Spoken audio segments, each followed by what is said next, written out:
नमस्ते, मी Snehal गरपणकर. SP9 मराठीमध्ये आपलं पुन्हा एकदा स्वागत. तर पाहूयात आजच्या ब्रेकिंग न्यूज. नवी मुंबईतील खारघर येथे 28 फेब्रुवारी व 1 मार्च 2026 रोजी आयोजित हिंद दी चादर श्री गुरु तेग बहादूर साहेबजी यांच्या 350व्या शहीदी समागत कार्यक्रमासाठी कोल्हापूर जिल्ह्यातून मोठ्या संख्येने भाविक उपस्थित राहणार आहेत.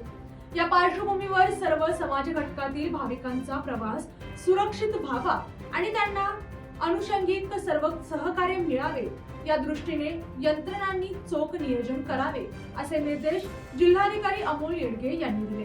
तर पाहूयात आजची सविस्तर बातमी.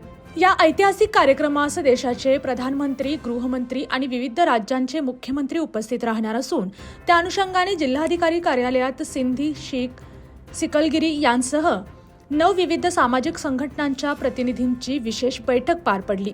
यावेळी निवासी उपजिल्हाधिकारी गजानन गुरव, माहिती उपसंचालक प्रवीण टाके, जिल्हा नियोजन अधिकारी विक्रम देशमुख, जिल्हा आरोग्य अधिकारी डॉक्टर अनिरुद्ध पिंपळे, शिक्षणाधिकारी सुवर्णा सावंत, शिक्षणाधिकारी मीना शेणकर यांच्यासह विविध विभागाचे प्रमुख उपस्थित होते.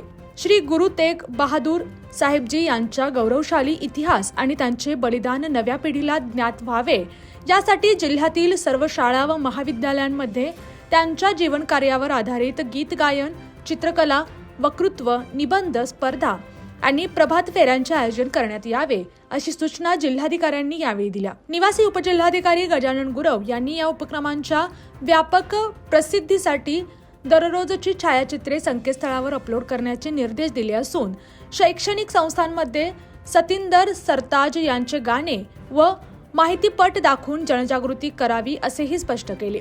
या संपूर्ण प्रक्रियेत स्थानिक लोकप्रतिनिधींनी आमंत्रित करून सामाजिक संघटनांशी सातत्याने समन्वय राखण्यावर त्यांनी भर दिला. या शताब्दी वर्षानिमित्त विभागीय माहिती कार्यालयाच्या वतीने खुली व महाविद्यालयीन अशा 2 गटात निबंध व घोषवाक्य स्पर्धेचे आयोजन करण्यात आले आहे. इच्छुक स्पर्धकांनी आपले साहित्य 25 फेब्रुवारी 2026 पर्यंत hinddichadar kolhapur@gmail.com या ईमेल आयडीवर पाठवावे असे आवाहन करण्यात आले. जिल्ह्यातील जास्तीत जास्त नागरिकांनी या उपक्रमात सहभागी व्हावे असे प्रशासकीय प्रसिद्धी पत्रकाराद्वारे कळवण्यात आले आहे.